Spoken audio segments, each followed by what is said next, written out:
Hey everybody, my name is Jonathan Leger, and my path from cult survivor to crypto trader to Bitcoiner taught me what I needed to know about sound money and why the world desperately needs it. Despite how it's presented by the news media, Bitcoin is very good for the world. In fact, it's humanitarian money. So let's talk about it.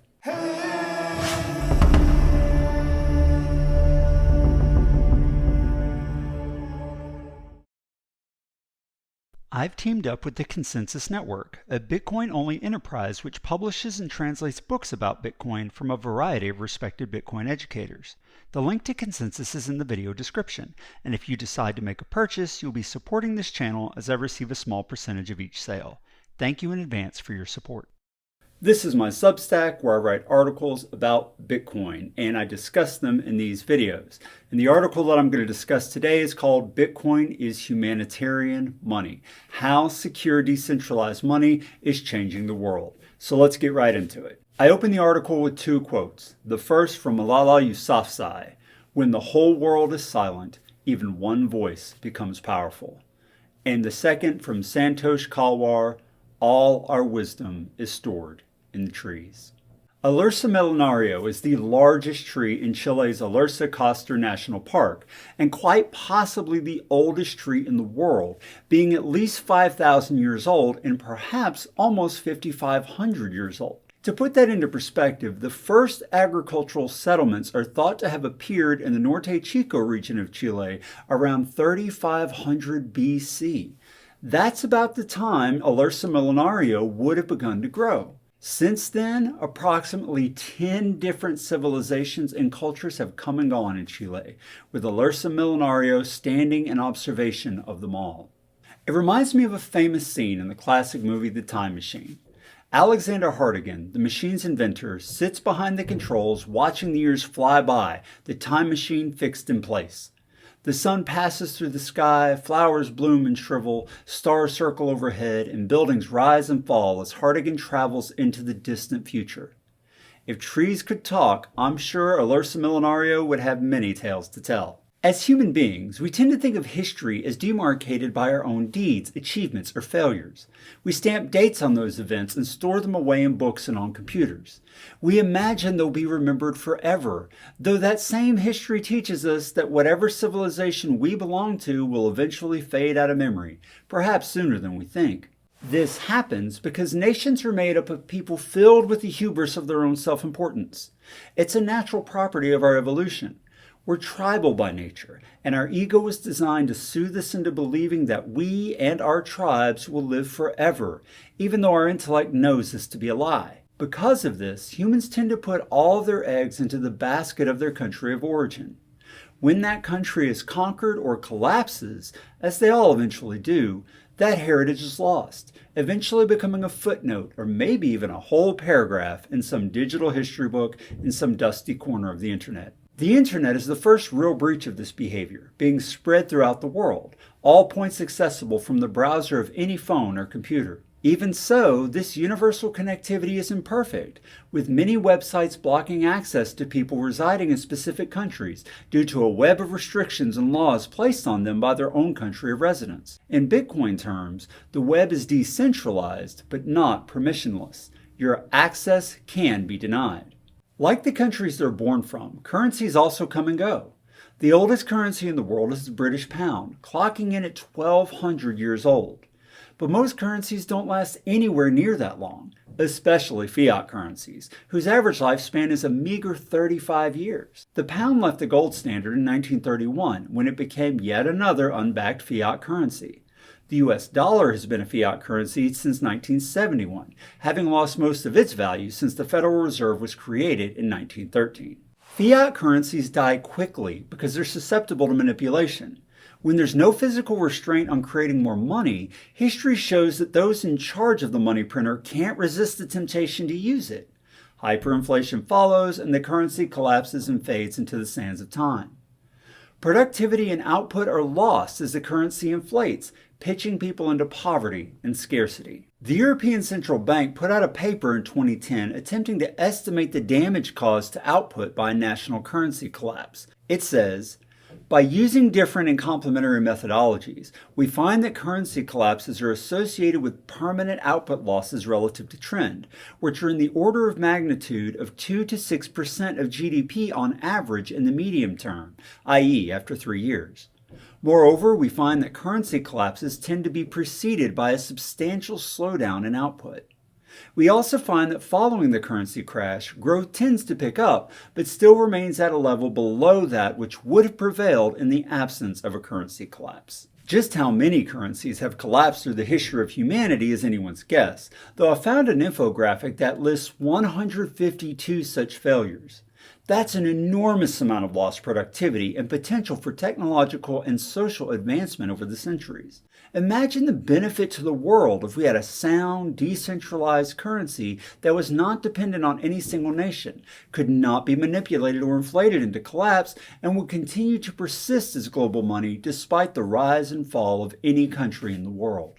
Bitcoin was designed to be the Ursa Millenario of currency, built to persist, survive, and thrive regardless of the fates of the nations that come and go in the world. It has all of the properties necessary to succeed at this, including being decentralized, permissionless, and secure. If you find it difficult to imagine a digital currency persisting for hundreds or even thousands of years, dependent on machines and electricity, remember that at its heart, Bitcoin is just a set of rules for the production, verification, and transfer of digital money. It doesn't matter what programming language Bitcoin software is written in or what hardware it runs on. It doesn't matter how or where the Bitcoin ledger is stored.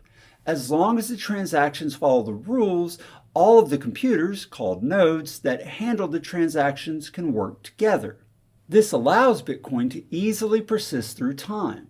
As technology changes and improves, the Bitcoin rule set can be transferred onto the new tech. Since it's not dependent on any particular nation's persistence, even if a world power collapses, Bitcoin will continue to operate until the nation is rebuilt or replaced. During the reconstruction process, the former citizens aren't left high and dry with the worthless currency of the nation. They have Bitcoin and can continue to trade and function within the local and global economy while their government gets reshaped. The lack of monetary chaos is likely to prevent a lot of personal pain and hardship as the restructuring takes place. However, having Bitcoin as the world reserve currency could prevent many nations from ever collapsing at all, since many of these countries meet their end due to the corrupt manipulation of the money supply. Bitcoin is not just a currency, it's humanitarian money. It's designed to be a global reserve currency, immune to the manipulation and inflation that plagues fiat currencies. It's permissionless, meaning anyone can use it regardless of the nation of origin. It's secure, meaning no one can steal or counterfeit it. And it's decentralized, meaning no single entity can control it or take it away. Bitcoin has the potential to revolutionize the global economy, and its long-term prospects are strong. By providing economic stability and the opportunity for economic growth, Bitcoin can help lift millions or even billions of people out of the poverty created by corrupt manipulation of currency and the theft of inflation. Without these ills, Bitcoin can usher in a new era of economic prosperity, free from the boom and bust cycles of fiat, protecting against the kind of global financial crises fiat has brought upon the world today. Bitcoin is a powerful tool that will make a real difference in the lives of people around the world. In many places it already is. With its ability to bypass traditional financial institutions and governments, it can be used to facilitate economic transactions in a way that is both transparent and secure. People in countries with unstable or corrupt banking systems, such as Nigeria, are already using it for this purpose. El Salvador and the Central African Republic have both adopted Bitcoin as legal tender, and Brazil has legalized Bitcoin as a payment method. The benefits of Bitcoin for people in developing nations are numerous. Bitcoin allows users to send money quickly and cheaply across borders, which is a huge advantage in countries with unstable currencies and weak banking systems. Additionally, Bitcoin transactions can be made without having to rely on third-party intermediaries, such as banks or money transfer services. This can save users both time and money, as it eliminates the need to pay costly fees to use these services. Bitcoin is not subject to the same regulations and restrictions as traditional currencies, which make it easier for users to access funds without having to worry about government interference or currency devaluation. Finally, Bitcoin's decentralized nature makes it resistant to censorship, which can be a great advantage for people in countries with oppressive regimes. Bitcoin also promotes financial inclusion. It can be used to facilitate transactions in areas where access to traditional finance services is limited or even non-existent. By enabling individuals to transfer funds quickly and securely over the internet, Bitcoin can help to bridge the gap between those with access to traditional financial services and those without. Given these benefits, it's just a matter of time before other smaller countries begin to use Bitcoin, either officially as legal tender and accepted means of payment, or unofficially as the citizens bypass traditional corrupt financial institutions. This will put pressure on ever larger nations to conform or lose the financial benefits of adoption. Bitcoin is the Ursa millenario of currency, the proverbial money tree. Its branches spread far across the globe, providing shade from the oppressive heat of inflation and corruption. Its roots run deep, anchoring it firmly into the world economic system through decentralization and permissionless security. Bitcoin has the ability to stand tall through the ages as civilizations and cultures come and go. It's the present and future of money, and it's time to start using it.